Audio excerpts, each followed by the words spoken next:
మంచు మనోజ్, మౌనికా రెడ్డి గత ఏడాది పెళ్లి చేసుకున్న సంగతి తెలిసిందే. ఆ మధ్యలో మనోజ్ దంపతులు గుడ్ న్యూస్ కూడా చెప్పారు. చివరిసారిగా తనకు పుట్టబోయే బిడ్డపై మౌనికా రెడ్డి ప్రెగ్నెన్సీని ప్రకటిస్తూ సంబోధించారు. అప్పుడు తనకు 2 నెల నడుస్తుందని దంపతులు చాలా సంతోషంగా అయితే చెప్పారు. అయితే ప్రస్తుతం మళ్ళీ వాళ్ళకి పుట్టబోయేటువంటి బిడ్డపై వార్తలు ఊహాగానాలు అందుకుంటోంది.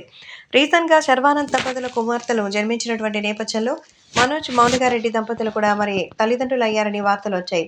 తల్లిదండ్రులు అవడమే కాదు వారికి కవల పిల్లలు పుట్టారంటూ అనధికారిక సమాచారాన్ని నెట్టింట వైరల్ చేశారు. వార్తలు కూడా పెద్ద ఎత్తున చక్కర్లు కొట్టాయి.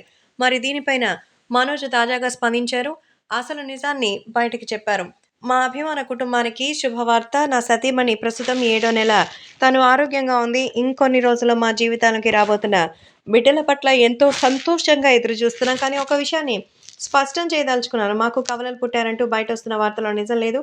ఈ సందర్భంగా వచ్చినప్పుడు మేము తెలియజేస్తాం. దయచేసి అలాంటి వార్తలు పట్టించుకోవద్దంటూ అసలు విషయం బయటపడ్డారు.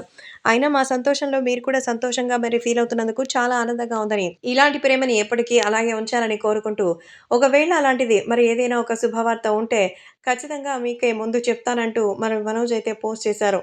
అంటే నిజంగానే మనోజ్ చెప్పినట్టుగా కవల పిల్లలు పుట్టారంటూ వస్తున్నటువంటి మాట వాస్తవమే. ప్రస్తుతం 7 నెలలు నడుస్తుందంటూ చెప్పారు. కాబట్టి ఇంకా మరి తనకు సంబంధించిన విషయాల్లో మంచి గుడ్ న్యూస్ రావాలి అంటే మరి దానికి ఇంకా 2 నెలల సమయం పైగానే పడుతుంది అంటున్నారు అభిమానులు.